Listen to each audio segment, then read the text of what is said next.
वाह वाह वाह, क्या बात है।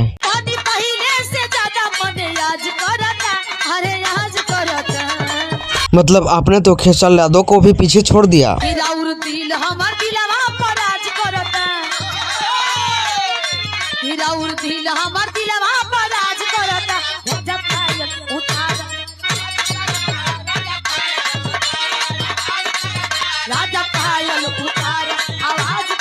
तो दोस्तों आप लोग जैसा कि ये वीडियो देखे कि कैसे जो एक गायिका है वो खेसारी यादव का गाना जो है वो गा रही है। मैं आप सबको बता दूं कि इनका नाम है रवीना रंजन और ये खेसारी यादव के गानों को गाकर हिट होना चाहती है। और मतलब जब खेसारी यादव का गाना पायल लगाए तो बहुत ही अच्छा लगा और काफी सोशल मीडिया पे जो है वीडियो क्लिप वायरल भी हो रहा है। तो इसी सब के बारे में बात करने वाले हैं। तो जो भी लोग मेरे चैनल पे नए हो चैनल को सब्सक्राइब कर सकते हैं। आप सभी को पता ही है कि खेसारी यादव का एक सॉन्ग आया था पायल, जिसमें खेसारी यादव का धुन था कि ए राजा पायल उतार द आवाज करता। तो इसी धुन को लेकर के जो रवीना रंजन है जो वीरा गायक है वो गाते हैं तो बहुत ही शानदार लगता है कि ए राजा पायल उतार द आवाज करता। और ये जो वीडियो है सोशल मीडिया पे काफी तेज वायरल हो रहा है और मुझे तो लगता है कि ये वीडियो जो है खेसारी यादव के पास पहुंच जाएगा। हालांकि अगर ये वीडियो खेसारी यादव के पास पहुंचता है तो खेसारी यादव की टीम इस वीरा गायक को जरूर सपोर्ट करेंगे। ये तो मेरा कंफर्म समझिए कि मेरा विश्वास है कि अगर ये वीडियो उन तक पहुंचा तो खेसारी यादव जरूर